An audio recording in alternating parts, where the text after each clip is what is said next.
Fala pessoal do Labuta Podcast, como é que vocês estão? Espero que todos estejam maravilhosamente bem. Em mais um episódio do Labuta Podcast, onde hoje a gente vai estar trazendo um tema muito relevante que está trazendo uma discussão na nossa sociedade, que é a questão da adultização das crianças através das redes sociais e como isso impacta e qual é o nosso papel. E para isso, eu trouxe aqui o Rodrigo Frazão. Tudo bem, Rodrigo? Tudo bem, muito obrigado pelo convite, Tony, a sua equipe. É um prazer estar aqui, né? Muito feliz desse convite e de alguma maneira poder chegar a pessoas, poder impactar a vida de alguém com a minha história, mas também conscientizar, né?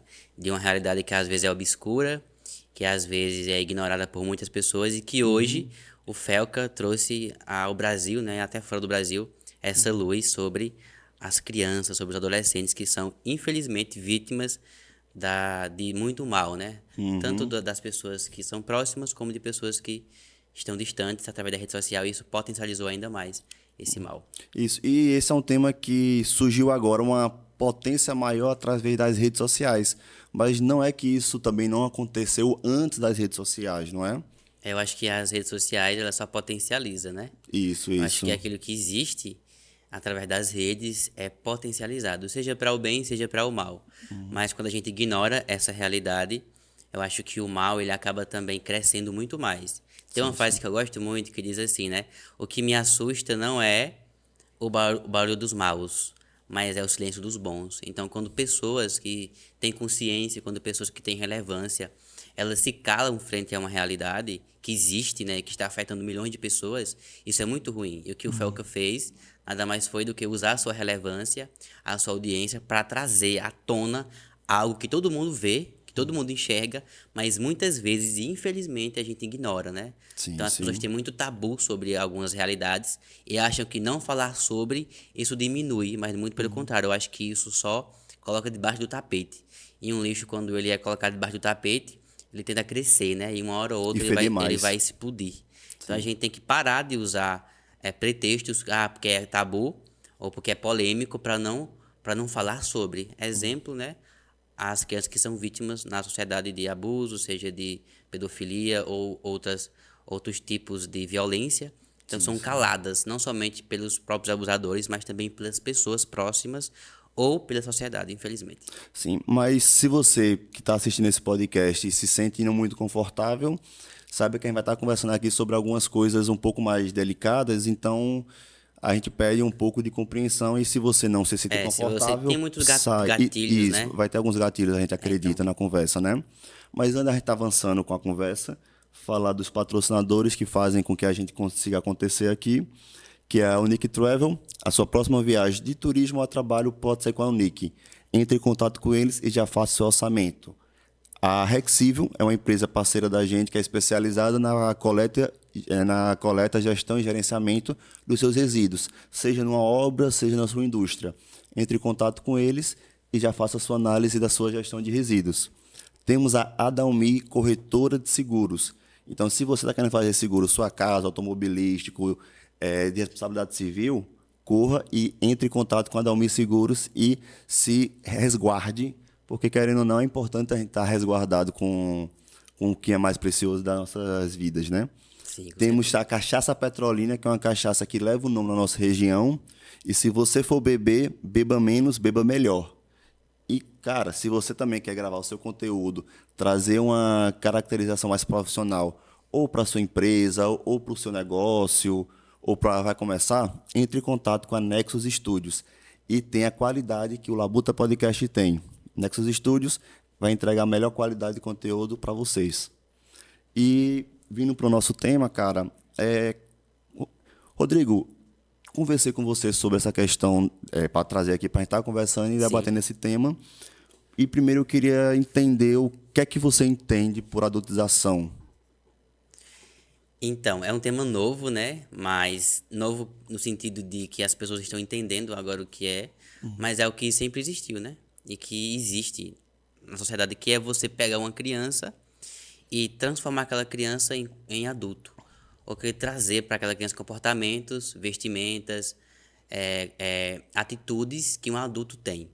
E isso é muito prejudicial porque a criança tem que viver a fase da criança, o adolescente que viver a fase do adolescente, né?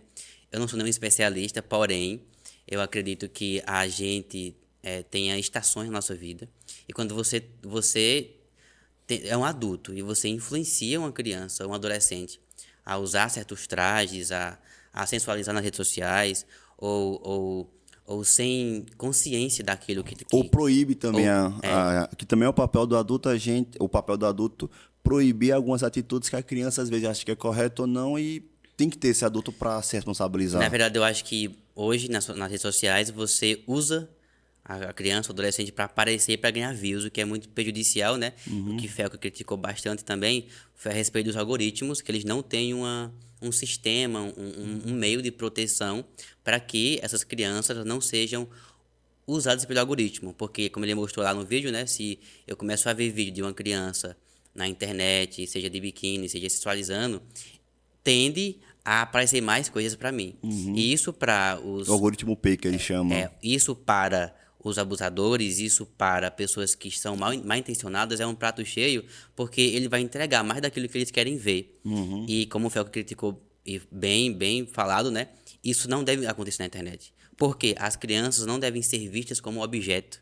Ninguém deve ser visto como objeto, né? Ainda mais uma criança ou um adolescente que está ali sendo manipulado também por um adulto, porque ela não tem consciência do que está acontecendo. Às vezes está ali no meio inserido, está se gravando, está tendo uma coisa legal, um hype, está tendo views, está tendo comentários. Isso acaba também potencializando aquele comportamento e a criança e vai crescendo e vai entendendo que aquilo dali, que o corpo dela ou que aquilo que ela está fazendo é legal.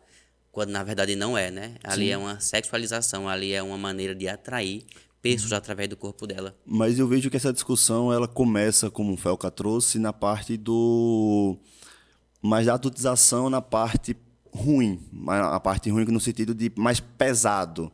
Mas, contudo, também existem outras situações que ocorrem bastante e que também é preciso ser debatido e conversado. Por exemplo, crianças, bebês que são postados nas redes sociais para os pais se engajarem, para os pais terem um alcance maior nas redes sociais. E hoje o que eu me questiono e eu fico muito na dúvida é, o quanto que é interessante a gente estar postando a questão dos seus filhos, das suas conquistas, das suas coisas nas redes sociais, para mostrar para o seu grupo social que quer ver, mas também o quanto que isso impacta, porque a gente não sabe o que aquela foto vai gerar para aquela criança daqui a 10, 15 anos, como é que essa exposição pode vir, sabe? Então é uma coisa que eu vejo que a questão que o Felca trouxe, principal dele, é importante, mas não só se limita a isso, eu vejo. Tem que Sim. também expandir um pouco para esses horizontes. Também até a questão que ele traz é o uso das redes sociais pelos jovens hoje. Você que é um cara que está na rede social, como é que hoje você vê a questão dos seus públicos que lhe acompanham no seu Instagram, né, no TikTok, no YouTube? Como é que é isso com você? É muito criança, adolescente? Como é que você vê essa dinâmica? Olha, meu público varia bastante, de adolescente a adulto, né? A pessoa mais idosa, então é bem variável. No Mas sentido, tem essa, mas como troço, então, assim como a gente consegue ver que no nosso algoritmo do Labuta tem pessoas mais jovens, também tem no seu, né? Então a gente tem consegue pessoa, saber. vamos usar um exemplo, que já vi algumas, que como meu público é poesia, né? E meu público é muito adolescente também, que gostam bastante. E crianças. E eu quando falo crianças, eu falo crianças que não têm o auxílio dos pais no Instagram. Veio uma menina no Instagram esse ano, veio outra já ano passado, né? Falando assim, oi, eu quero. Você tem como me dar um dinheiro? E eu falei assim: oi, bom dia, tudo bem? Você tem quantos anos? E ela falou: eu tenho 13 anos. E eu disse assim: e cadê seus pais? E ela falou assim: eles não estão sabendo que eu estou falando com você. Aí eu falei: pois você precisa sair da rede social, falar para o seu pai, você não pode pedir dinheiro na internet para ninguém, isso é muito errado. Não faça isso. Ela apagou as mensagens e pediu desculpas, né? E eu fiquei ali pensando, se fosse uma pessoa mal intencionada, como é que ele usaria aquela conversa para dar dinheiro àquela menina? Então, hoje em dia, as redes sociais, ela tem acesso a algo que antes não tinha, né? Então, por exemplo, para poder alguém abusar de uma criança ou chegar a aliciar uma criança, ou ele tem que estar próxima àquela criança, né? ou tem que ter próximo aos pais da criança. Hoje, a internet, ela consegue chegar e ter consegue ter é como se fosse pessoas que, como é que o nome chama? Que são várias pessoas que se reúnem para fazer tipo, Um grupo, um grupo é outro nome, tem outro um nome, clã, não sei. não, tem um Uma nomezinho. seita. Não, aceita. Não, as pessoas conseguem fazer tipo uma facção. Vamos usar essa palavra, não sei se é a correta, mas elas se reúnem para poder. Elas se juntam e dizem assim: ó, a gente vai fazer uma. A gente vai abusar de criança, vamos se reunir para fazer isso. E a internet, ela consegue fazer isso com pessoas de todo o Brasil e do mundo. Tem um filme muito bom, que eu recomendo você assistir, não sei se você assistiu, que se chama O Som da Liberdade. Assistiu? Que ele Não lembro agora, sim. denuncia o tráfico de crianças, que é real e que acontece, não é algo fictício. Então as pessoas elas roubam crianças, elas se reúnem, fazem grupos para poder vender crianças para serem abusadas. Isso é uma realidade. Então quando você deixa uma criança, um adolescente, o seu filho na internet, você está dizendo assim, cara, a minha criança está vulnerável a isso. É assim, quando a gente para pensar 30 anos atrás, a preocupação era alguém da sua rua passar, fazer algum mal com você, com sua família, ou até na sua própria casa. E a sociedade foi avançando, foi evoluindo, e as preocupações e os tipos da criminalidade também foram evoluindo em conjunto, né? Aonde hoje o crime que a gente tem medo não é só mais a criança brincar na rua, acontecer alguma tragédia, mas também se meu filho estiver em casa e não tiver essa questão de uma supervisão através da rede social, é muito mais perigoso o seu filho ou uma criança tá inserida dentro de casa, exposta ao mundo todo, do que brincando na rua de casa. Exatamente, Porque na rua de casa tem um certo risco, mas é um risco relativamente limitado. E na rede social você está exposto a pessoas não só da sua rua, mas do mundo todo. Então, pode roubar seus dados, podem traumatizar com palavras, com vídeo, com imagem. Então, Saber sua localização, saber sua né? É localização, lhe hackear. muito fácil uma criança, um adolescente estar conversando comigo na internet e eu pergunto onde ele mora. A rua que ele mora, o bairro que ele mora. Dizer assim, ó, eu vou dar isso a você se você me disser onde você mora. Então, essa noção que os pais têm que ter de entender, cara, a minha criança é fácil de convencer ela. Como é que eu deixo a minha criança dentro de um quarto achando que ela está segura? Ela não está segura se ela está com o computador. Se ela está com a internet, ela não está segura. Então e o que foi o que eu trouxe, né, é de entender isso. Cara, a sua criança ela está em um mundo muito mal. Em um local, em uma rede social, que tem pessoas muito más. Então, assim, como é que eu estou lidando com isso?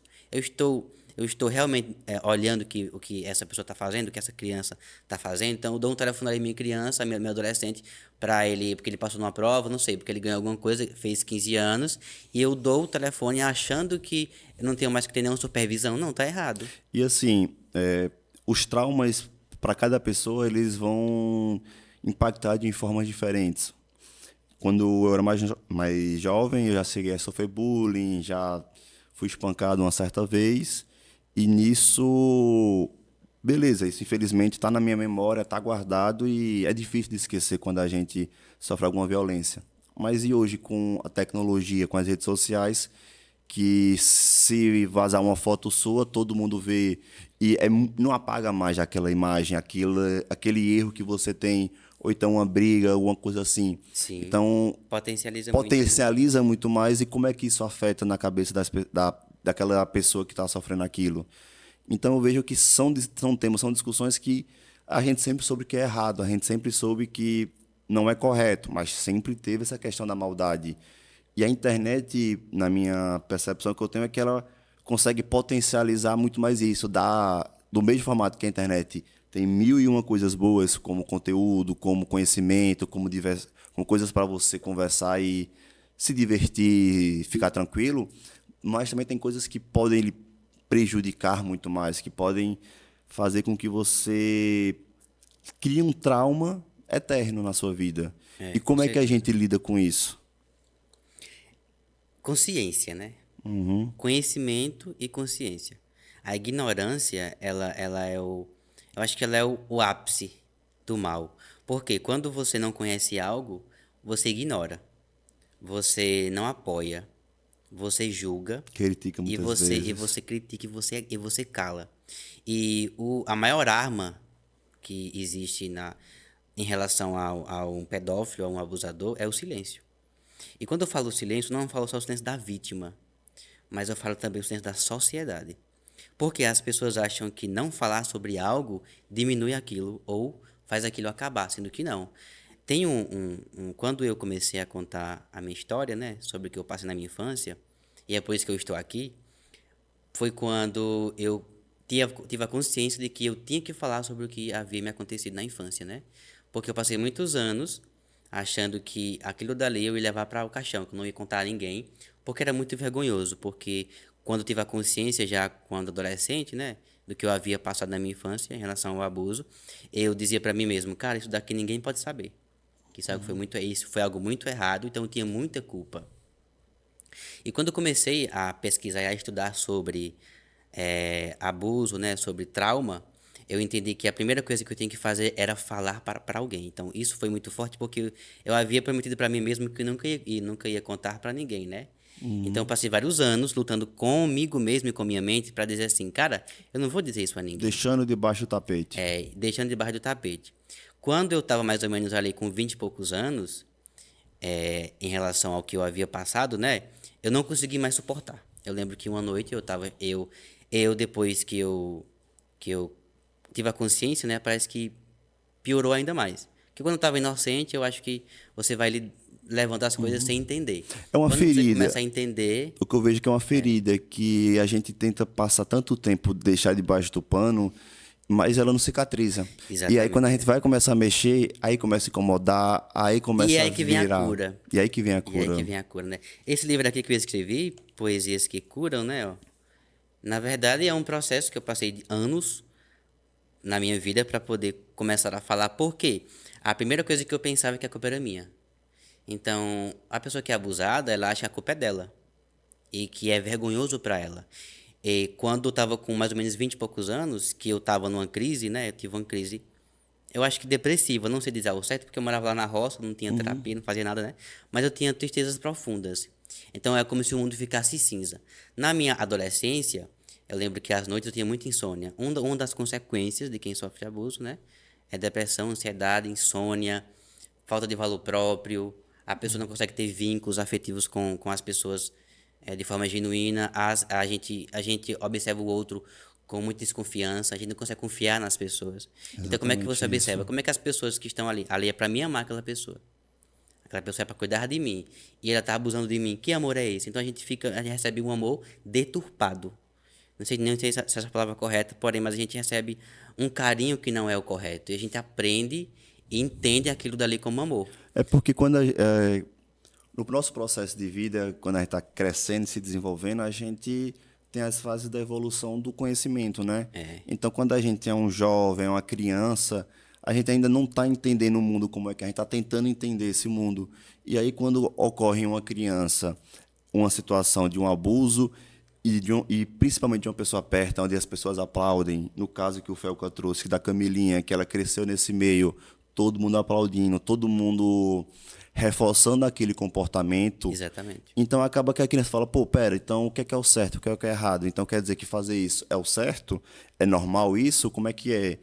Então, Ela não é educada da forma correta, né? não é educado, não tem um parâmetro para isso. E se o parâmetro que a gente tem na nossa vida são as pessoas mais perto da gente, e essas pessoas não estão nos educando corretamente, nos protegendo, então acaba que durante a construção do adulto, isso gera muitos conflitos, principalmente interno. Eu tive muitos conflitos no meu interno em decorrência do espancamento que eu tive por conta que, pô, por que é que eu sofri isso? O que é que eu fiz de errado? O erro é meu, a culpa é minha. Então, justamente isso, eu também já tive depressão por outro tipo de abuso, que foi, no caso, uma violência física. Sim. Mas isso gera traumas que vai deixando feridas e se não tiver esse processo de falar, esse processo da gente estar dentro no nosso meio falando, mas não é só falar, porque, pô, se eu vou falar para a pessoa e a pessoa que deveria estar me protegendo, me cuidando, manda eu me calar sobre isso. E muitas vezes essa fala de se cale ou não fale para ninguém é como se fosse uma proteção, né? Então acha que é uma proteção, é uma falácia, né? Então é uma verdade ali que parece que faz sentido, mas não faz sentido. Então, primeiro que vem a vergonha, né? Tipo, como é que as pessoas vão pensar? O que as pessoas vão falar sobre mim? Então já é muito difícil você lidar com o que você passou. E também é muito difícil você começar a lidar com o que as pessoas vão falar de você ou sobre o que você está passando. Então, quando eu estava mais ou menos com 20 e poucos anos, que eu acordei uma noite, estava chorando muito, eu lembro, e me veio um vazio muito forte. Quem tem depressão entende. E esse vazio era tão grande que eu não via mais sentido em nada. E eu lembro que eu orei a Deus assim, né? Sempre fui sempre acreditei muito em Deus. E eu falei assim, Deus, se isso não acabar, essa dor não acabar, esse vazio, essa escuridão, esse mundo preto e branco não acabar, eu não sei se eu vou conseguir mais viver, eu não tenho mais sentido porque a vida existe, porque eu nasci. Então eu lembro que um questionamento bem recorrente na minha vida era porque eu nasci, se eu estou sofrendo, se a vida é ruim e se eu estou triste. E quando eu falo isso, quem me observava não sabia disso. Porque a gente tenta esconder do mundo, né? Sim, sim. Então você se esconde do mundo e de si próprio e tenta passar para o mundo uma coisa que você não é. Eu lembro que eu era uma criança feliz, eu era uma adolescente muito sociável, né? Às vezes tinha meus momentos de timidez, de medo, mas eu tentava não demonstrar aquilo, porque eu dizia assim, não, eu tenho que esconder. Eu tenho que esconder meus medos, eu tenho que esconder aquilo que eu passei, porque ninguém pode saber disso. Só que chega um momento que o copo ele enche, né? E vem a última gota. Eu lembro que nessa noite eu falei assim para Deus o que é que eu tenho que fazer. E eu lembro que no outro dia me veio uma coragem muito forte de contar para minha mãe.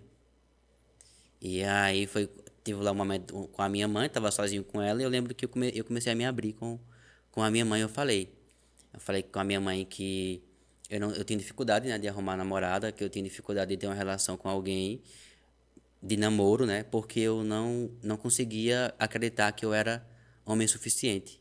Eu achava que eu tinha trejeitos femininos, que eu achava que eu era mulher, porque quando eu era criança, o meu tio tinha abusado de mim e ele falava isso pra mim. Que eu era menina, que eu não ia ser homem, que eu não ia ter filho. E isso dali me traumatizou. Isso me bloqueou em muitos aspectos, né? Então, quando eu comecei a contar aquilo para minha mãe, eu já vi ela assustada, porque primeiro ela não sabia, né? E minha mãe é uma mulher muito protetora. Minha mãe é uma mulher que na minha vida é uma referência. Quando eu era pequeno, meus pais se separaram, né? Meu pai, eu tinha 1 ano de idade. E minha mãe, ela entendia assim, eu tenho que dar para ele aquilo que eu não tive. Eu tenho que dar proteção, eu tenho que dar amor. E a minha mãe era uma mulher muito protetora. E por ser protetora, ela achava que as pessoas também eram protetoras, né? Então ela colocou diversas vezes e permitiu, né? O irmão dela lá em casa, achando que ele também tinha senso protetor, né? Mas o pedófilo, o abusador, é aquela pessoa simpática. É aquela E pessoa que trata você bem, é aquela pessoa que dá carinho e chega um dado momento que ele vai abusar de você. E aí você é criança. E como é que você entende que a mesma pessoa que dá um chocolate para você é a mesma pessoa que abusa de você? A mesma pessoa que abraça você, que dá carinho, que dá presente, é a mesma pessoa que abusa à noite de você. Como é que você consegue entender isso? Se ele fala que é o segredinho, que não é para contar para ninguém, que eu vou dar um presente. Como é que a criança lida com isso? E a criança, ela não consegue lidar com isso. E a É pessoa o não papel do sabe, adulto. e a pessoa não sabe que aquilo é errado. Não A sabe, criança não consegue entender não isso sabe. se não tiver um repertório, porque tem que ter um repertório de conversa, de fala, para E aí é trazer essa onde entra educação. o adulto. E é onde entra o adulto, o conhecimento. Então, se eu sou adulto, eu tenho um filho, e eu acho tabu falar para o meu filho sobre pedofilia, sobre que existe pessoas ruins, que não pode tocar aqui, ó, filho, não deixe ninguém tocar aqui em você. Filho, não deixe ninguém fazer isso com você. Filho, se alguém tocar aqui em você, você me grita. Então é uma fala que, a meu ver, ela parece simples, né? Mas muitas vezes os pais não têm isso com a criança. Olha, filho, ninguém pode tocar aqui em você. E quando não existe essa conversa e aparece alguém mal intencionado com a sua criança, ele vai ensinar a criança da forma correta. Ele vai dizer assim: eu vou tocar aqui em você, mas não conte a ninguém. Assim, não é a forma correta, mas a forma que vai beneficiar ele, para a criança, né? Então, quando ele conta isso, é para benefício dele. Só que como não houve a fala do pai, da mãe, do adulto para aquela criança antes, quando chega aquela falácia, aquela falsa verdade para a criança toma como verdade. Não vou contar para ninguém, que é nosso segredo. Ela não conta para ninguém. E isso permite que os abusos aconteçam, aconteçam e aconteçam. E a grande maioria não é só uma vez, né? Não é só uma vez. Por quê? 85% dos casos de abusos sexuais, eles não acontecem de pessoas de fora. São pessoas próximas à família, pessoas da família e pessoas que têm acesso à casa da pessoa. Então, como essa pessoa ela tem acesso à casa, ela tem confiança da família, ninguém desconfia. E como é que eu vou desconfiar, por exemplo, que o meu irmão fez isso, que meu avô fez isso, que meu amigo, que alguém da minha família próximo a mim faz? Como é que eu desconfio isso? Então, protegendo a sua criança, não confiando em todo mundo, nas pessoas. É você realmente ter um olhar crítico. Mas, assim, indo um pouco agora, puxando para você durante a sua infância, Sim. eu imagino que não chega um certo momento que a pessoa começa a entender que aquilo é errado, que aquilo faz mal para ela. Como é que Consegue entender, mas como é que é isso? porque assim, ó. Por exemplo, quando eu comecei a entender que era errado, foi quando um primo meu, eu acho que eu tinha 9 anos, o irmão da minha mãe, ele chamou pra eu tomar banho, né? Com ele, eu fui tomar banho, e eu lembro que um primo meu, ele olhou pela brecha da porta. E ele falou assim: "Eu vou contar pra todo mundo".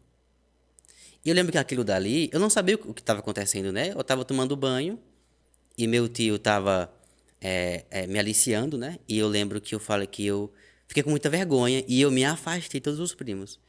Eu me afastei, eu parei de sair para brincar, eu fiquei mais recluso em casa, porque eu entendi que aquilo era errado. Só que eu não tinha maturidade emocional, não tinha maturidade mental para entender, ou para me defender, ou para lidar com aquilo. Então eu lidei com aquilo me afastando de todo mundo. Então eu ficava em casa, eu não saía, eu não brincava, eu me afastei de todos os meus amigos, porque eu fiquei com vergonha, porque ele falou que ia contar para todo mundo, e na minha cabeça aquilo era vergonhoso.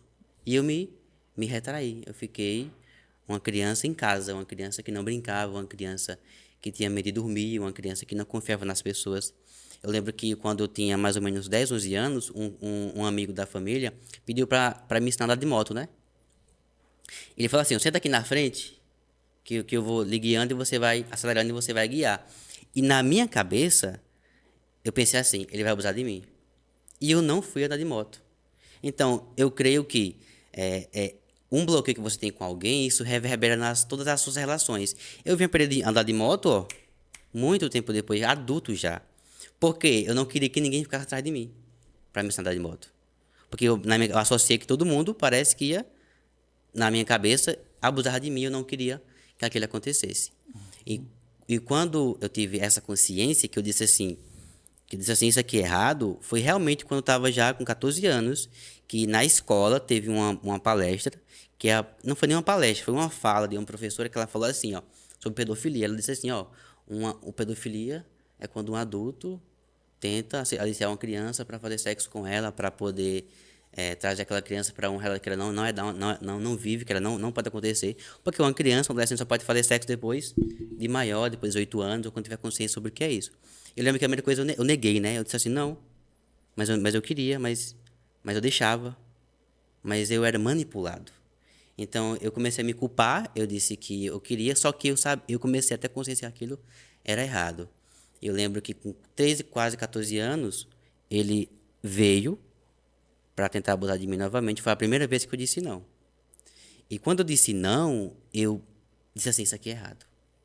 A minha vida toda eu permiti isso porque eu nunca disse não. Aí vem a culpa. Aí vem você dizer assim, por que eu nunca disse não? Por que eu não me protegi? Por que eu fiz isso? Porque eu permiti estar nesse lugar com essa pessoa. E aí vem a culpa, aí vem o remorso. E mais uma vez vem, eu não vou contar isso para ninguém. Porque a culpa foi minha. Porque foi eu que deixei, foi eu que permiti. Quando isso não é verdade. Você é uma criança, você entrou em um contexto que a pessoa lhe colocou e você foi manipulado, você não tinha maturidade e isso gera na criança um trauma muito grande, no adolescente, porque ele cresce se culpando, se achando um lixo. Eu lembro que eu tomava banhos e banhos lá em casa, tomava vários banhos.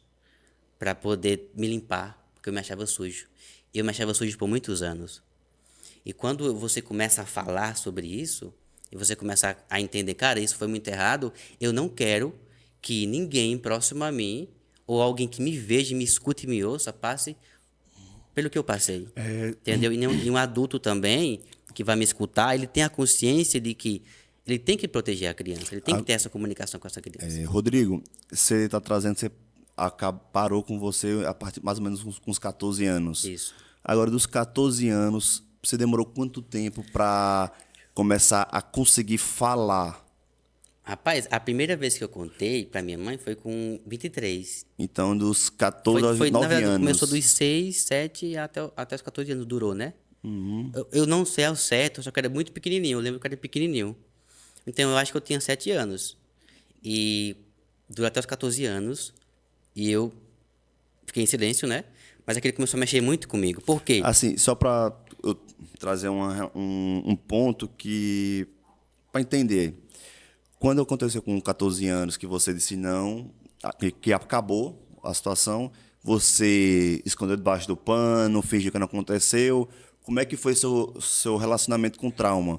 Porque eu digo que para mim, Eu escondi, né? o meu eu fingia que nunca aconteceu aquilo em relação ao espancamento, mas eu sabia que sempre estava ali, sempre tinha insegurança. A segurança ficava e tudo, por mais que Na a gente não verdade, eu quisesse tinha pensar. pesadelos. Eu tinha pesadelos.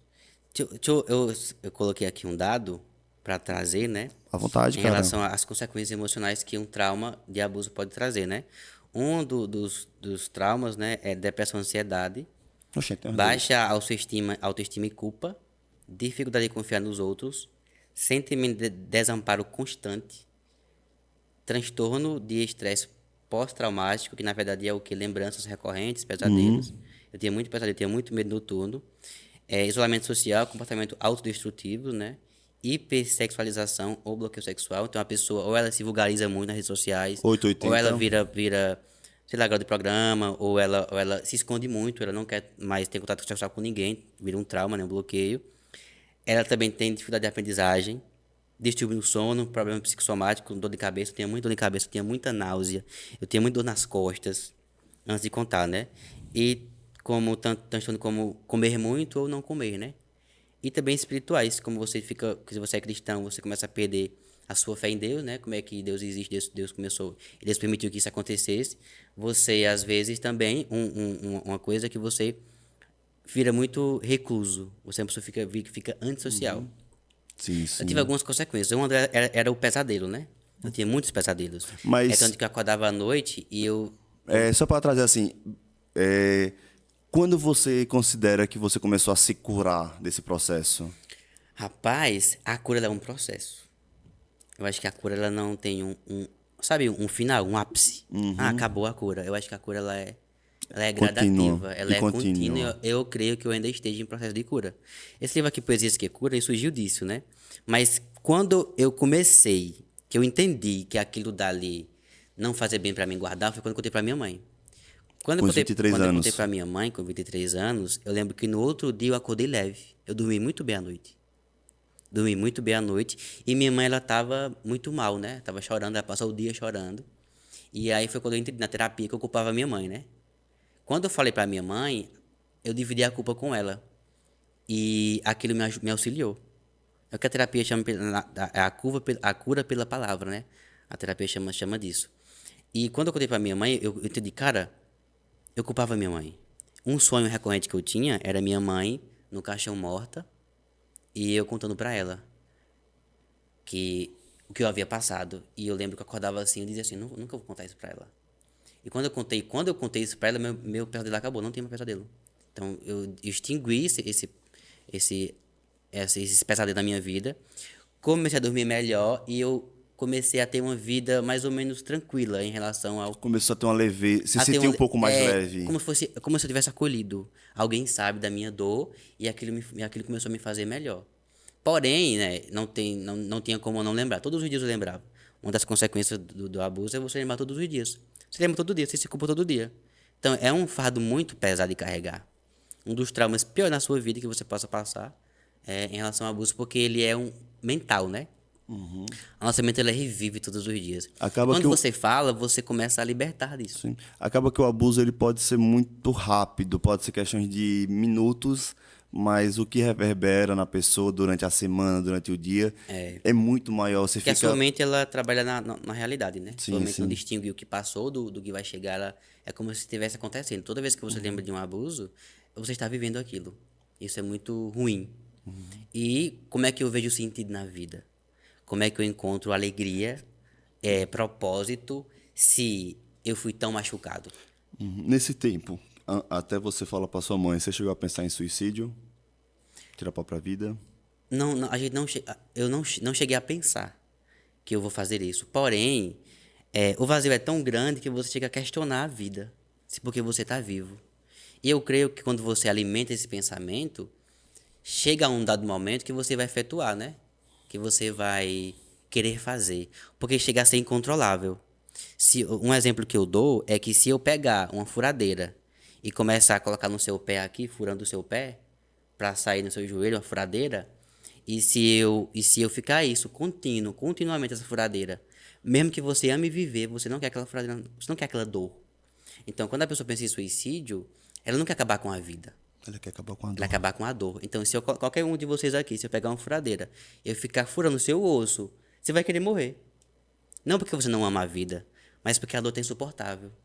Então, as pessoas, quando questionam alguém que se suicida ou que fala que é fraco, aquela pessoa é muito forte. Ela suporta muita dor. É uma pessoa que suporta muita dor. E quando ela quer acabar com a dor, não quer acabar com a vida. Então, quando eu tinha pensamentos, não digo pensamentos que eu queria fazer, eram sentimentos assim, cara, mas por que eu vou viver? Essa vida é muito ruim. Essa vida é muito cruel. Mas nesse tempo que você ainda não começou seu processo de cura, qual foram suas válvulas de escape? Era a bebida? Não, a Era. minha válvula de escape era a poesia, era a escrita. Foi algo que Deus me deu, né? Eu sou cristão, acredito muito em Deus. E eu creio que Deus ele usa ferramentas para nos auxiliar no nosso processo. Eu creio que se eu não tivesse a escrita, não sei o que seria de mim. Por quê? Como eu não tinha ninguém para desabafar, eu escrevi no papel. Eu escrevi no papel em minhas poesias, meu texto, eu lembro que eu chorava. Eu chorava muito. E parece que aquele papel, aquele texto, ele me entendia. Eu lembro que eu escrevia e lia. Quando eu escrevia e lia, era como se eu começasse a organizar os meus pensamentos. Eu organizava meus pensamentos. Eu dizia, cara, eu vivi isso, mas está lá. É como se eu externasse aquilo que está dentro de mim e colocasse para fora, de alguma maneira. Seja pela palavra, seja pela escrita, seja para você falar com um amigo. É um tipo de terapia. Então, isso aqui foi minha terapia por muitos anos. Até eu não consegui mais, né? Lidar com o que eu havia passado, que foi quando, ano passado, eu tive depressão e ansiedade, né? Porque são muitas coisas. E quando eu procurei terapia, que eu entendi que eu não estava bem, porque eu era uma pessoa muito feliz, né? Apesar dos pesares, eu me considerava uma pessoa bem feliz. Eu dizia, cara, eu sou uma pessoa muito feliz, sou uma pessoa muito pra cima. As pessoas diziam isso pra mim. Falavam, você é uma pessoa muito alegre, você é uma pessoa muito feliz. Então, isso mexia muito comigo, porque eu sabia no fundo da minha alma que eu não era. Era casca, né? Você Era por uma dentro tava casca. ali, mas, pô, eu quero esconder tanto isso que eu vou ser o oposto para as pessoas não acharem isso. E de como é que mim. eu fazia? Eu uma pessoa servidora, uma pessoa que... Então, o que é que eu aprendi errado? Que eu valia pelo que eu fazia.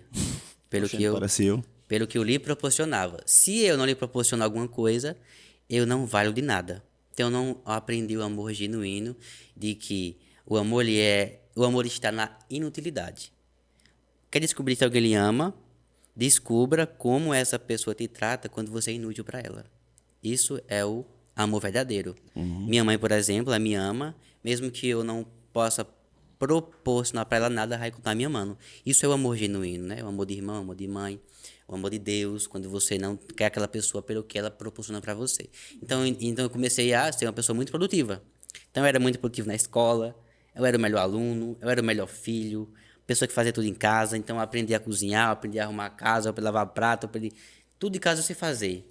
Na escola eu era a pessoa dedicada, inteligente, a pessoa que se esforçava. No trabalho, a pessoa que era promovida rápido, porque entregava tudo, porque entregava mais, porque eu queria ser visto, eu queria ser notado, eu queria ser E amado. é uma Então, das. é uma busca incessante Sim. por valorização. E o que você trouxe aí também em relação às perguntas, né, que você faz, que. Ou, perdão, a pesquisa que você trouxe das coisas, uma delas que você trouxe que eu me deparo muito é justamente a questão da baixa autoestima, Baixa que a gente não se autoestima. valoriza nesse sentido.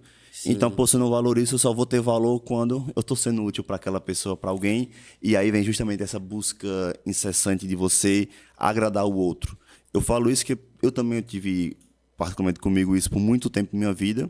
Hoje eu sou uma pessoa que eu gosto muito, genuinamente, de ajudar os outros, mas antes era por outro motivo e que hoje ainda continuo gostando de ajudar os outros, mas hoje eu entendo que eu ajudo porque eu quero, porque eu gosto, com e certeza, não sim. buscando uma aceitação social, não buscando que aquilo preencha um vazio que não queriam preencher. Que eu vejo que muitas vezes o que acontece com a gente quando tá, tá com a ferida é justamente buscar ferramentas de aliviar aquela ferida ou fingir que ela não existe. Seja bebendo, seja usando drogas, seja inserida dentro do computador jogando videogame, saindo da sua realidade, né? Eu fui fazer uma palestra em um centro de reabilitação para pessoas com vícios, né? Eu lembro que lá tinha uma travesti. Que depois eu contei minha história, né? Eu falei para as pessoas que eu usava a poesia como terapia para minha vida, mesmo após eu ter sofrido o que eu sofria, que eu não tinha ido para caminhos ruins, né? Eu tinha ido para caminhos bons. E eu lembro que depois, após isso veio uma travesti falar comigo, uma trans, não sei o termo correto. E aí ela falou assim para mim que me deu parabéns e disse assim: eu passei o mesmo que você, mas eu não fui tão sábio quanto você porque eu fui para o mundo das drogas e hoje eu tô aqui internada. Então as pessoas têm muitas válvulas de escapes para poder fugir do trauma, né? Então, graças a Deus, a minha válvula de escape foi a poesia. Eu fui contra, né, ao que a grande maioria faz, né? Então eu sou uma exceção, não sou uma regra. Sim, eu A, falo, a grande regra é você ir para caminhos ruins. sim, a minha violência aconteceu quando eu tinha mais ou menos entre 7, 8, 9 anos, que aí eram uns meninos que moravam próximo da minha casa, que recorrentemente me bulinavam no sentido de empurrar, bater, chutar, dar soco, às vezes ia pro shopping, me batia, enfim, foi uma violência que eu sofri acho que por uns 3 anos mais ou menos, e que chegou a um certo ápice, que nesse ápice foi o momento que juntou mais ou menos, juntou 3 guri e desceram o sarrafo em mim, quando eu tinha mais ou menos 9, E 10 você anos. não dizia para ninguém? Oi?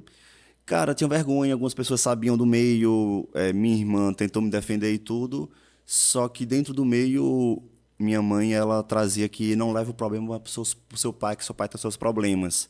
Minha Sim. irmã, eu era o mais novo, tenho um TDAH, sou hiperativo, então sempre fui dava trabalho nesse sentido de andar para um canto para outro. E minha mãe tem minhas 2 irmãs mulheres, então, pô, 2 mulheres, minha mãe se conseguia se identificar mais com ela. Então eu ficava um pouco mais sozinho, como eu era hiperativo e tal. Eu sempre fui uma criança no meu mundo, vou dizer assim, sabe? Por ser uma pessoa atípica. E aí quando vem justamente eu, uma pessoa que já sou atípica, já não consigo me encaixar muito nos padrões sociais em relação à organização, a ficar parado em um canto, né?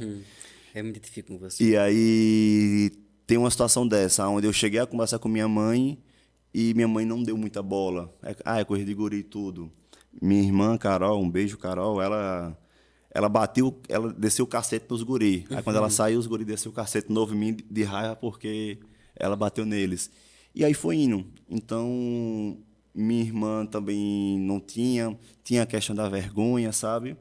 Até um ponto que o espancamento que eu tive final, quem me socorreu foi a mãe do amigo da gente, que era enfermeira, enfim. Foi uma situação bem trágica para mim nesse sentido. Sinto muito. E que até meus 19 anos eu busquei justamente essa aceitação, Você bebia muito, né? comecei a beber com 12 anos de idade, então eu fui fumava cigarro com sua porra também, jovem. Então eu fui uma pessoa muito precoce, justamente tentando uma aceitação social pelo meio que eu estava vivendo, pelas pessoas, e sempre eu quis me encaixar naquele meio, naquele local que não me encaixava, vou dizer assim, sabe? E aí volto para a criança em desenvolvimento, criando suas primeiras relações, criando suas primeiras confianças com as pessoas. E hoje eu sei que durante essa trajetória minha, eu acabei magoando muitas pessoas por eu não ter sido sábio. Então eu aprendi que, pô, se eu quero que os meninos que me bateram eram amigo do meu amigo. Então comecei a ter um trauma que, pô, se eu sou amigo de Rodrigo, que é amigo de Rodrigo. Eu tenho que ser amigo dos caras para os caras não querer bater em mim, eu querer que o Rodrigo bata em mim.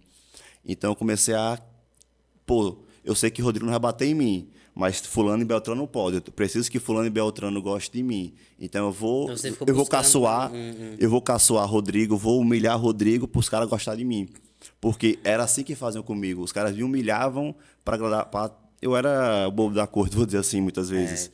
Você me lembrou uma frase que diz assim, que o sonho do oprimido é Eu ser sou opressor. opressor. Então Então eu me você queria que as pessoas não gostassem de mim.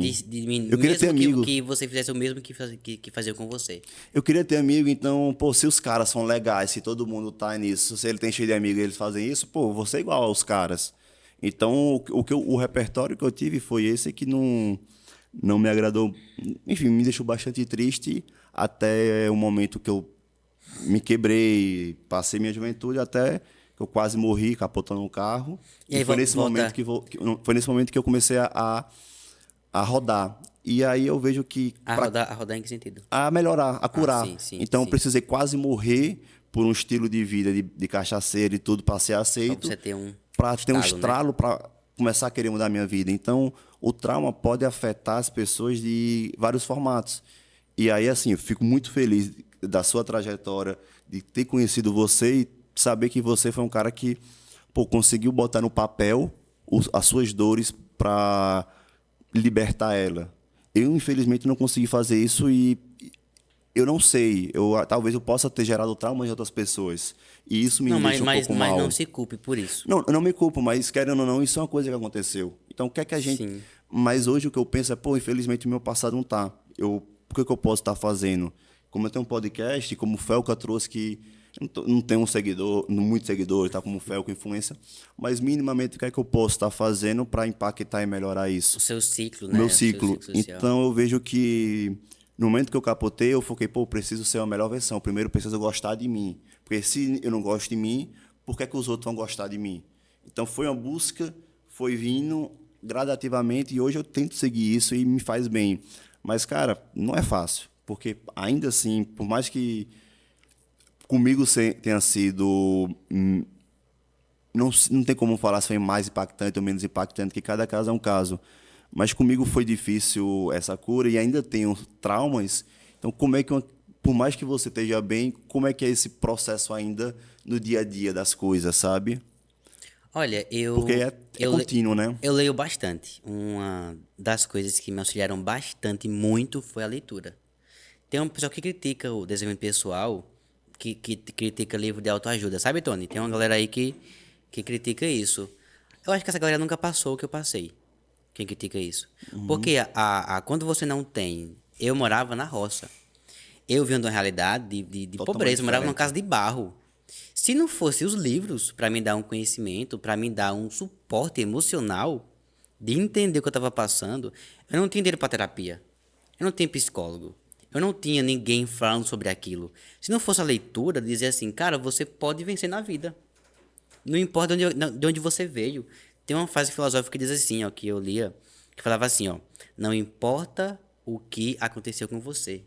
Importa o que você fez com aquilo que aconteceu com você. O que é que você fez com aquilo, com o mal? Alguém lhe bateu. O que é que você vai fazer com isso? Alguém abusou de você. O que você vai fazer com isso? Então eu entendi, cara, eu tenho que fazer uma coisa boa. Eu sofri bastante. Eu não vou mais sofrer, não vou fazer ninguém sofrer e eu vou ser diferente. Mas para poder ter essa mentalidade, eu tive que ler em algum lugar, alguém teve que me ensinar. Você teve que criar E repertório. a leitura me auxiliava a isso. Então, como é que eu ia contra aquilo que eu vivia, as minhas experiências? Por quê? As nossas experiências, elas moldam quem a gente é. Aquilo que a gente viveu molda nosso futuro. Você pode falar que não, mas o que eu vivi, aquele que eu passei, ele vai ter uma grande influência naquilo que eu sou, em quem eu vou me tornar e aonde eu vou chegar. Mas tem algo aí. A sua decisão é que vai mudar.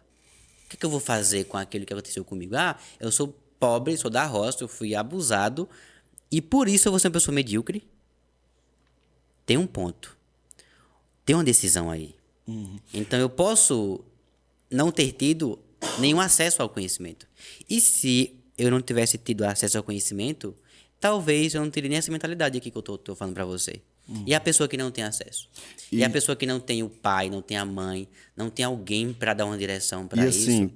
para essa pessoa vencer na vida ou se curar? Como é que essa pessoa lida com isso? E quando a pessoa passa por isso e não tem um tratamento, não tem um entendimento, Direcionamento, na cabeça dela, no desenvolvimento da vida dela, Que acontece muito, né? acaba que é a história oprimido no opressor. Então, a pessoa que vivenciou aquilo, muitas vezes é uma pessoa que sofreu aquilo. É uma pessoa que abusa, ela consequentemente, isso tem um índice, um percentual disso, não sei qual a porcentagem, mas tende a ser também um abusador.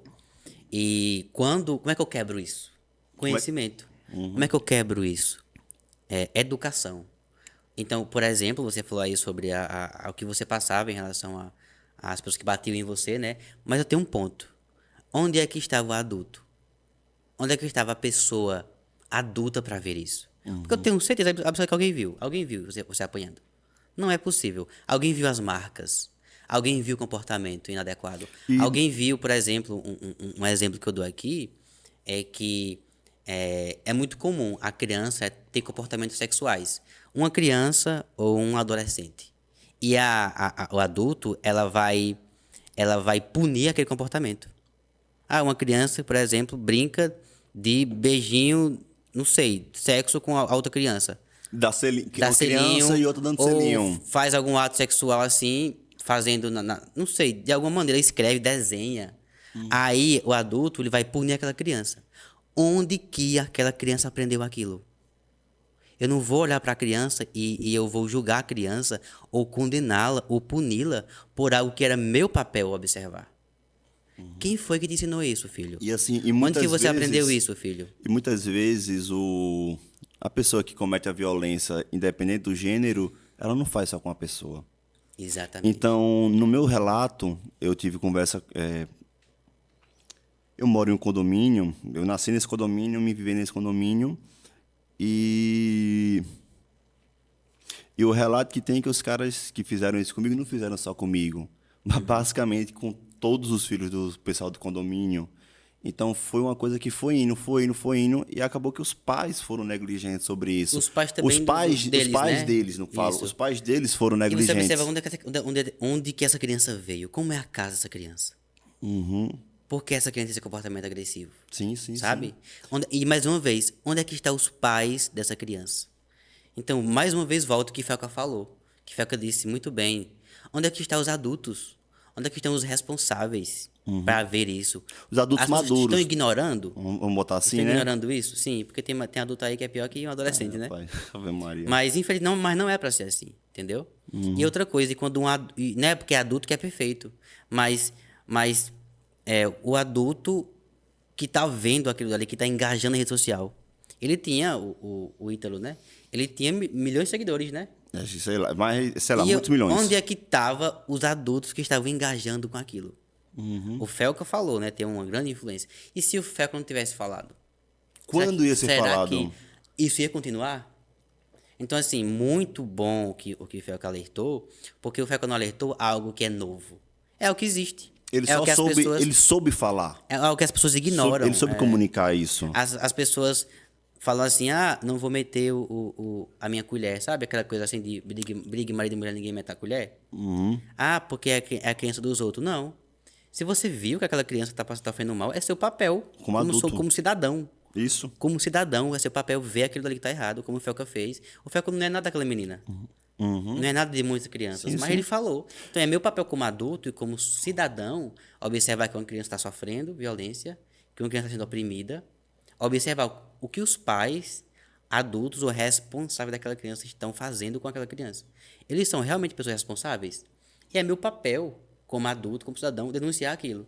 Sim. Denuncie para a polícia, né? Denuncie para os responsáveis, alguém que está ali próximo. Você não pode ignorar a realidade. Você ignorar o mal é pior ainda. Você não é meio que como se você fosse cúmplice daquele mal. Qual foi aquela frase que você falou no começo, que você não tem medo da fala do mal, mas do silêncio do bom? O que me assusta não é o barulho dos maus, mas o silêncio dos bons. Porque existe muito mais pessoas boas no mundo que gente más. As pessoas ruins fazem mais barulhos. E as pessoas boas silenciam. Ficam caladas.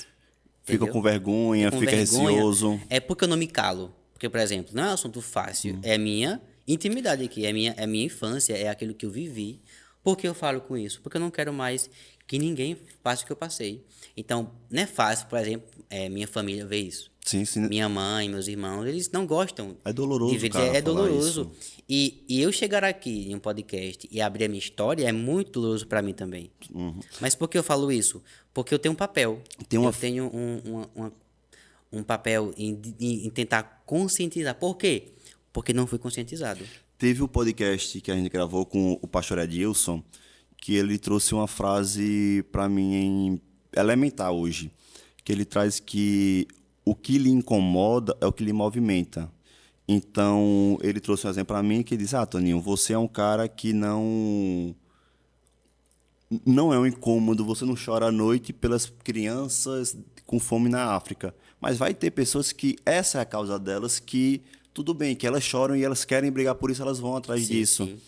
O que me incomoda, que me movimenta, é justamente essa questão de injustiças sociais, essa questão de querer melhorar a nossa sociedade, que a gente tem uma sociedade melhor. Então, hoje, isso que me movimenta e isso que faz eu ter feito o podcast. Que a ideia do podcast é criar uma tentar influenciar a nossa sociedade a ter uma sociedade mais empreendedora, desenvolvimento e melhor. Uma sociedade que a gente consiga ter um ambiente saudável para o desenvolvimento, seja pessoal, seja profissional, seja o desenvolvimento que você queira para a sua vida, mas que seja gerada através do que você busca. E aí a gente tem que ter o espaço, tem que ter o repertório para isso. Então, quando a gente tem uma frase também que um cara que eu sou eu sou apaixonado por ele, chamado Clóvis Barros Filho.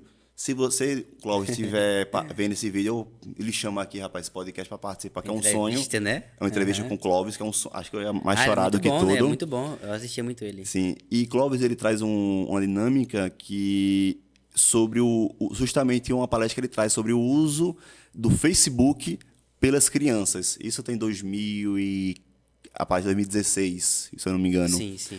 Então, era uma discussão que já tem 9 anos, que era uma discussão que estava tendo como é que era o Facebook o Facebook daquela época para as crianças. Ele já levantou esse problema.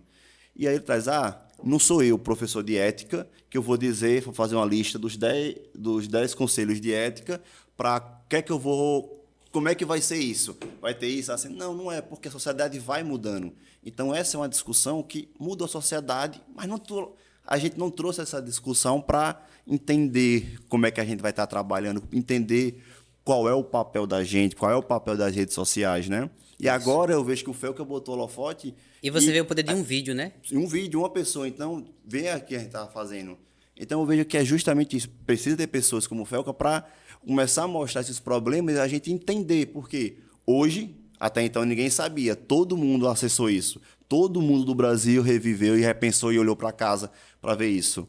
Isso. Então, dentro dessa escala, eu tenho certeza que o Felca trouxe já reverberou positivamente para várias pessoas, para várias famílias.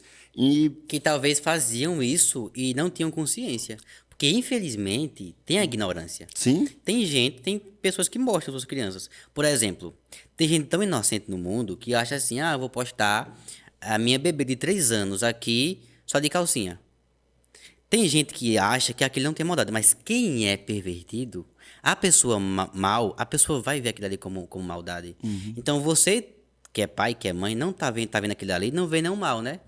Só que a partir do momento que você posta no meio público, na rede social, que tem milhões de pessoas desconhecidas, aquilo vai chegar a uma pessoa que está mal intencionada. mas aí também a gente pode começar, pegando essa discussão, a trazer algumas coisas. Então, vou pegar aqui o pai. Então quer dizer que eu não vou poder postar uma foto da minha filha, não vou poder tirar, como é que é isso? Então, a discussão que eu vejo nisso é, não, pera, você não tem o seu Instagram pessoal? Por que ele não pode ser fechado? Fecha ele, não aceita todo mundo. Tem que criar uma blindagem, não é, vou isolar 100%. Ou não postar a sua criança, porque não, sabe, sem calcinha, Não. de calcinha, Não, mas não sei, não é porque sei se... ele trouxe o carro de E calcinha. não tem maldade, Não, né? você trouxe o carro de calcinha, mas pode ser, por exemplo, o aniversário da criança de 1 ano, pode ser algum momento especial da família, e aí, como é que fica essa discussão? Então, pense sempre na proteção do seu filho, quem é que está acompanhando as suas redes sociais, se ela é aberta, se não é. Então, a gente não é só, vou fazer isso. Não é uma discussão simples de se é preto no branco, né? Tem que Sim. ser feita uma evolução, Tem um amadurecimento da sociedade um sobre bom isso. senso, né? Tem que ter o bom Tem que senso. ter, tem que ter um bom senso de entender eu como pai, como mãe, como é que eu vou... De que maneira eu vou expor o meu filho. Então isso é um bom senso seu também. Sim, sim, Né? sim. A minha irmã, por exemplo, pelo que Também eu... das marcas, porque se as marcas não financiarem crianças rebolando a bunda com 15, 16 anos, O não vai próprio ter. Instagram, porque o Instagram usa o algoritmo e permite, né, que esse conteúdo ele seja de engajamento. Ou o Instagram, ou o TikTok, né, outra rede social. Porque esse nicho, desse aspecto, ele é colocado como nicho, para poder ter o algoritmo nele. Então, tem uma coisa a observar nas redes sociais também. Porque o algoritmo ele permite que isso seja Solto. enviado, solto, sabe? Então tem que ter também, como ele falou, né? O Felca falou, para essas pessoas, essas empresas de redes sociais, eles terem essa mentalidade que nem o Felca falou. Eu acho que isso aqui é muito simples, proibir. Eu acho que é muito simples, proibir. E não resolve. Proibir, na minha ótica, não resolve, porque só vai ir para clandestinidade. Então, Não, não resolve, mas não torna o que tornou, não, mas proibir o sabe? quê? Deixa eu reformular a pergunta. Proibir essa hipervisualização desse conteúdo. Você viu lá que ele clicava nos conteúdos Sim, de sim, sim, crianças, sim, sim, sim. e quanto mais ele clicava, mais aparecia para Sim, eles. sim. É justamente. Então, não permitir que isso aconteça com o conteúdo de criança, entendeu? Sim, sim, concordo com isso. É o que justamente o. Estava vendo a matéria mais cedo para a gente estar conversando sobre isso, que trouxe justamente a questão das redes sociais, que aí já deu uma matéria que isso foi um erro do algoritmo, não sei o quê, enfim. Mas são essas discussões, são essas problemáticas que a gente tem que começar a estar falando. Mas proibir é um caminho, mas aí, beleza, nas redes sociais. Mas tem a Dark Web. Então, como é que é essa Não, questão da Dark Web? Então, tem e sempre vai existir. não vai, mas o que eu estou querendo trazer na temática é que é um problema complexo. É um problema que a gente tem que botar o foco, a gente tem que estar discutindo e não é achar que acabou, a gente pode seguir 10, 20, 30 anos que Sim. não vai ter que trazer de o novo. problema ele só se Atualiza, reformula, né? reformula. Então, isso são coisas que a gente tem que estar sempre entender que são temas que, através da evolução que a gente está tendo, cada vez mais a gente tem que ter um certo cuidado, um certo parar para pensar e refletir sobre essas coisas, sobre como a gente se É expõe, como as senso redes se crítico, né? expõem. É o senso crítico. Isso. E assim, eu falo também aqui em relação às marcas, porque, cara, a quantidade de hoje de adolescentes que querem ser TikTokers, que querem ser YouTubers, é a grande maioria. Então tem gente com 15, 16 anos que, não vou estudar para vestibular, vou focar em rede social para ir para dancinha, para isso, aquilo, outro. Então, cara, por que tem isso? Então, por que tem adolescentes que com 18 anos ganham milhões rebolando a bunda, fazendo isso? Como é que foi a trajetória dessa construção da rede para incentivar essas pessoas, sabe? Sim, tem a influência. Então, assim, eu Tem vejo... a influência, mas eu não tenho filho, né?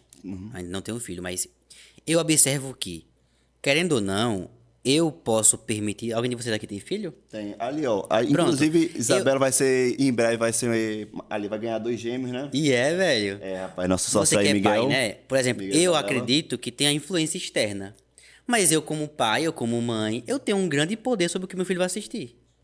Sobre o que meu filho vai ver. O que é que vai influenciar? Uma pessoa, uma criança, um adolescente, que ele tem um comportamento sexual e que rebola a bunda, isso tem muita influência na casa também. Pode ter na escola? Tem sim. Mas o pai tem um grande papel. Tem as escolhas próprias, obviamente, do adolescente. Mas eu acredito que o pai tem um grande papel nisso, né? Então, mais uma vez, eu volto novamente para a família, né? Aí eu... Cadê a família? O que é que a família está permitindo que essa criança, esse adolescente veja, esteja? Está aqui. Ele olha o Instagram do adolescente. Com quem que nem a menina de 13 anos, veio falar comigo pedindo dinheiro? Será que o pai tá vendo isso? Sabe? Então, assim, eu acho que é muito... Ou tem então, muita será que é uma criança? Será que realmente quem pediu foi uma criança? Já não foi um adulto, um pedófilo se passando por uma criança? Se foi ou não, Não.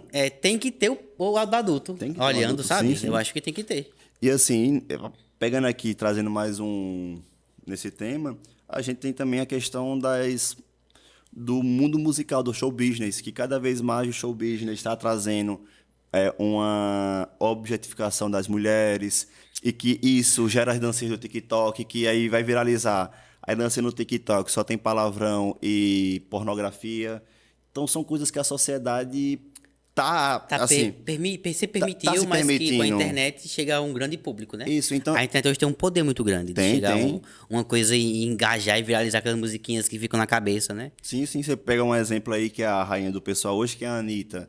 Não estou dizendo que o trabalho da Anitta é um trabalho ruim, que é um trabalho isso. Não é o meu papel falar sobre isso. Mas o trabalho que ela vem fazendo em relação à questão feminina é importante por um lado, é por esse lado que trazer isso. Mas pelo outro, o que é que está passando na cabeça das crianças vendo aquilo, trazendo aquilo como normal? Sabe? Então é o repertório que ela vai desenvolvendo. Que aí começa a ter Exatamente. a dancinha mostrando a bunda, rebolando É porque o pau do é o cara. que a criança ela é muito influenciável. O adolescente é muito influenciável. Se o adolescente ele consome um conteúdo onde a mulher tá rebolando a bunda, mostrando o seu corpo, ela tende a repetir aquele comportamento.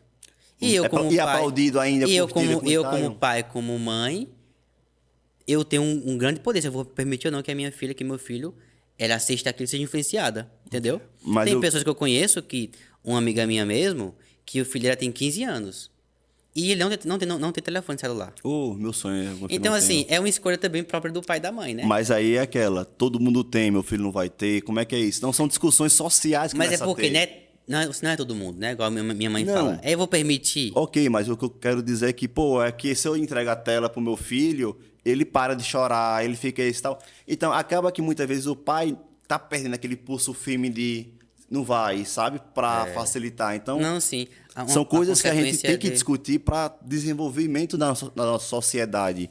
Porque isso não é um tema só da atualização das crianças, é da sociedade no seu porque desenvolvimento. por exemplo, as pessoas falam assim, que essa geração de adolescentes tá fraca, ou que essa geração. Só que, cadê a outra geração que ensina isso? Se ela tá fraca, Tá é por quê? culpando a criança, o adolescente, mas cadê a geração que educou? deveria ter ensinado isso? Concordo com isso. Então, tá culpando a pessoa errada. Cadê você, pai? Você, mãe? Tio, tia, Você, tio, tia, professor. você, professor, sabe? Então, tá culpando o adolescente por algo que você é seu papel ensinar. Nós somos educados. Eu sou da roça, sofri o que eu sofri, mas eu busquei minha educação, entendeu? Se eu não tivesse buscado minha educação, Cara, como é que aconteceria isso? eu vou trazer um exemplo aqui falando esse tema da sociedade do desenvolvimento dela. Numa escola que eu estudei particular aqui em Petrolina, teve um professor que fez um discurso revoltado porque a escola tinha dado 5 pontos extras e teve gente que ficou com 3,5 pontos. Tipo, porra, você zerou a prova e não fez nem as atividades extras? E aí, nessa discussão que Deu ele falou... 5 pontos, como assim? É porque tinha uma dinâmica na escola que 2,5 pontos era de uma gincana, 2,5 pontos de uma Sim. lista. Aí a pessoa fazendo isso ganhava 5 pontos. E aí tinha na lista, tinha 2 questões da prova, que estavam na prova, a pessoa estava com 7. Aí na situação, a menina tirou 2,5 pontos do negócio e fez metade da lista, não completou a lista. E a média dela ficou 3,5. E ele falou isso porque, pô, gente, é uma revolta brigando porque, pô, o pessoal não estava se dedicando a estudar, a desenvolver o conhecimento. Aí a menina achou ruim, chorou, falou pro pai dela, o pai dela foi na escola e a escola foi demitir o professor. Porque o professor estava fazendo o papel dele O de papel educar. dele que ensinar, né? Pode ser mais duro? Pode ser palavra? Pode. Mas isso faz parte da educação. A gente não pode criar adolescentes e jovens só no bem bom, só dizendo sim, sim, sim, né? O não educa muito. Porque a educação ela transforma, né? Tem uma frase que eu gosto muito do Paulo Freire, que ele fala assim: a educação, ela não muda o mundo, ela muda as pessoas, e pessoas transformam o mundo. Isso. Então nós, como cidadãos, né, a gente tem que vai mudar o mundo. E quando eu falo mudar o mundo, eu não falo o mundo todo, eu falo o meu mundo. Sim? O mundo ao meu redor. Eu como pessoa. Se eu mudo, a minha família, ela tem uma influência sobre isso. Rodrigo, no momento que você se libertou e começou a sua cura, o seu meio, o seu entorno, eu entendo que sua mãe bateu nela, ela ficou muito mal no começo. Sim. Mas depois, como é que ficou o seu meio? O seu meio mudou? O seu mundo em torno de você mudou? Rapaz, Através da sua mudança? eu fiquei muito feliz com a consciência sobre o que aconteceu em relação a mim, né? Por que eu falo isso? Porque hoje eu tenho sobrinhos, né? Eu tenho 3 sobrinhos. Inclusive, mandar um beijo pra minha irmã, para meus irmãos, pra minha mãe, que deve estar me assistindo. Inclusive, ontem, sábado, teve aniversário do meu sobrinho de 1 ano. Aí, tá Um vendo? beijo, Alberto. Um beijo, Aninha. Então, hoje, eu vejo o cuidado, sabe? E eu fico muito feliz porque eu vejo o papel que eu tive em falar sobre isso para minha família. Por quê? Eu observo assim, sabe? É muito lindo ver o cuidado que a minha mãe, que os meus irmãos, que todo mundo que ouve a minha história sabe e tem com a criança, sabe? O meu sobrinho mesmo, ele saiu sozinho com um amiguinho lá saiu lá para trás da casa, né? E aí eu vi na minha família uma movimentação que eu fiquei muito feliz. Cadê a criança? O que você estava fazendo? Tava fazendo o que lá atrás? Tava com quem? Sabe? O que eu fiquei feliz porque, olha só, o papel que eu tive de proteger essa criança. Porque hoje tem minha mãe, tem meu padrasto, tem meus irmãos, Você. tem todo mundo ali com um olhar diferente de cuidado para aquela criança, sabe? Sim, Então, sim. assim, o meu entorno hoje é muito, muito feliz, muito leve. Que bom, Minha mãe cara. olha pra mim, ela não olha pra mim com dó ou com pena, mas ela olha pra mim e diz assim: caramba, você me ensina muito. Com a de admiração, de superação. Porque olha só o que você viveu.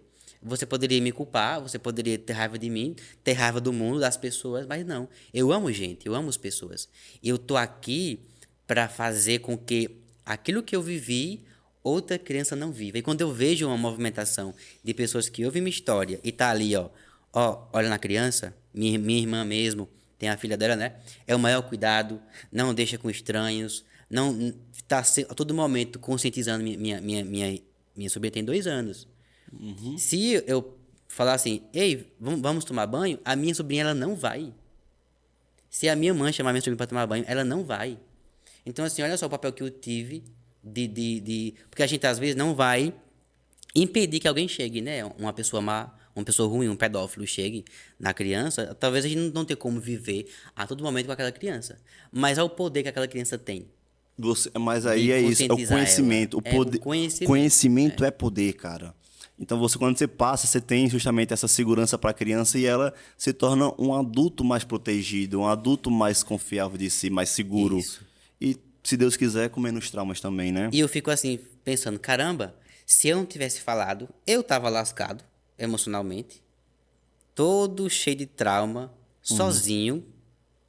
Minha família não estava sabendo, meus sobrinhos não tinham essa consciência, minha mãe, meus irmãos e todo mundo que me escuta não ia ter essa fala de olhar. Então, eu creio que quem me escuta e quem me ouve, seja pai, seja mãe, vai olhar para a criança e vai entender que Vai- vai você ter cons- uma coisa diferente, né? Nesse tema tão complicado, você consegue expandir o conhecimento das pessoas e ver que, pô, pera, é um tema difícil, mas tem solução, tem caminhos, o que é que eu posso estar fazendo? Tem caminhos, e talvez aqui também, né, tenha pessoas que, voltando para outro aspecto, que é a pessoa que foi abusada, né? Sim. A pessoa que sofreu trauma, a pessoa que sofreu abuso e talvez não contou para ninguém. Tem quando eu pensava em falar, né, que inclusive para vir para cá não é fácil para mim vir para cá, né? Sim, sim, Quando sim. uma psicóloga falou assim para mim uma vez assim, ó, como é que eu falo sobre um tema tão difícil, tão polêmico? Como é que eu falo isso? Hoje eu sempre falo, né? Você fala a verdade. A verdade, ela não tem contraponto, ela não tem, às vezes, sabe, uma coisa para melhorar, para ficar mais leve. A verdade, ela é a verdade e pronto, e ponto. E como é que eu falo sobre o que A eu passei? verdade vai Falando libertar. a verdade, ela vai libertar você, ela vai libertar as pessoas ao seu redor, a sua geração. Mas o principal papel da verdade, ela é curar. Então você vai receber uma cura, você vai começar a dizer assim, caramba, eu não tenho culpa disso. E outra coisa, quando você começa a falar, você começa a gerar uma força dentro de você e de tentar também auxiliar outras pessoas. Porque o silêncio nada mais é do que também uma covardia. Porque eu estou me acovardando sobre algo que eu vivi, de não me permitir curar, de não chegar a outras pessoas, não ter essa fala. Então, talvez você que não falou, talvez a sua fala liberte uma amiga sua, que Sim, tá sim, sofrendo a mesma coisa. Liberte um adolescente que tá sofrendo isso. Talvez uma fala assim, talvez vocês, pai, mãe, esteja me escutando aqui, você vai ter uma conversa difícil com a sua filha ou com o seu filho. Filho, alguém já tocou em você? Filha, alguém já tocou em você? E aquela criança, aquele adolescente, ele vai se abrir com você de uma maneira que você não tem noção. Porque talvez você criou uma barreira com aquela criança, com aquele filho, com aquela pessoa, de não contar, que é tabu. E quando você permite essa barreira, talvez a única pessoa que fosse capaz de libertar seu filho fosse você. E você nunca chegou a perguntar se aquele filho, se aquela filha já foi tocada. Você nunca deu espaço para isso, né? Espaço. Então, dá oportunidade de espaço, fala. Dê oportunidade. Sim. Mesmo que você não desconfie. Eu acho que essa comunicação entre... É um momento bom de, como já está tendo esse movimento, converse com seu filho, tenha certeza e eduque agora. Aproveite esse momento para isso, e você né? vai afastar talvez uma pessoa que você nem imagina. Sim, sim. Que seja uma pessoa ruim na sua casa. Por quê? A pessoa, ela é um lobo em pele de cordeiro. Sim, sim. Ela não parece. Ela não parece. Então, minha mãe não ia desconfiar jamais do irmão dela. As pessoas, elas são muito boas de esconder as suas dores, né? Agora, Rodrigo, infelizmente eu tenho que começar a puxar pro nossos finalmente. Tudo bem. Esse é um tema que, na minha percepção, é um tema relevante, é um tema que não termina nessa conversa agora. Com certeza. Não. Gostaria de estar conversando com você em outros momentos sobre essa linha de tema, vou dizer assim, com outras pessoas para também trazerem mais percepções, tá certo? Se você se sentir à vontade. Está vindo aí agosto, setembro amarelo, né? É o mês isso, de consciência do suicídio, depressão, ansiedade. Isso. Não é frescura, não é besteira, não é falta de Deus. A gente não precisa de julgamento. A gente precisa de apoio. Precisa de apoio, a gente precisa de conversa, a gente precisa de ajuda. E, Rodrigo, para a gente finalizar esse podcast, teria como você recitar algum poema para a gente, rapaz? Sim. E também, se as pessoas quiserem ler os seus poemas, como é que elas podem estar encontrando? Elas podem entrar em contato comigo no Instagram, né? Rodrigo Frazão, com 2 Es. Você vai ver lá também um pouco da minha vida hoje, né? Do que eu vivo, do que eu acredito. Eu viajo, eu faço vídeos, sou bem criativo. Deus me deu muita criatividade, né? Esse aqui é meu 3º livro, graças a Deus. Eu achava Poesias que era impossível. Que curam. Poesias que curam. Existe um propósito em cada dor. Aprenda a enxergar o lado bom das adversidades. Aqui eu ensino, né? E eu falo sobre cura. Não falo sobre dor.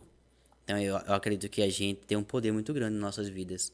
Assim como a lagarta, ela virou uma borboleta. Depois de passar por um casulo, que é um processo de dor para a lagarta, né? Então, se você chegar, por exemplo, também numa lagarta que está virando uma borboleta, está num casulo, e se você chegar e abrir aquele casulo, ela vai morrer. Então, existe um tempo também para a cura, para a libertação. Existe um processo que você possa passar. Tudo tem seu tempo na vida. Tudo tem seu tempo. É bíblico, né? Há um tempo para cada coisa. Aí eu vou querer um livro, viu? Ah, sim, com certeza. E além disso, a gente poderia estar sorteando um livro pro pessoal que está assistindo o podcast? Sim, com certeza. Pronto. Então a gente bola um sorteio aí do livro pro pessoal e também eu vou querer o meu, rapaz, com um autógrafo aí. E também eu quero só falar mais uma coisa que eu senti de falar, que é sobre o poder do recomeço, né? E de você ressignificar as coisas. Talvez você veja eu falando sobre a minha história de forma talvez tão tranquila, né? Nem sempre foi assim, mas eu creio que nós temos um poder muito grande que é de ressignificar aquilo que a gente viveu. Então, ou eu ressignifico para eu melhorar de vida, ou eu transformo aquilo dali que foi tão ruim em algo muito pior. Então, você tem que ter essa consciência de que nós temos que melhorar de vida, porque nós não vamos mudar o passado, mas nós podemos mudar nosso futuro. A gente pode escolher coisas novas hoje e ter uma nova história. Deus ele tem preparado para a gente uma história grandiosa, uma história maravilhosa.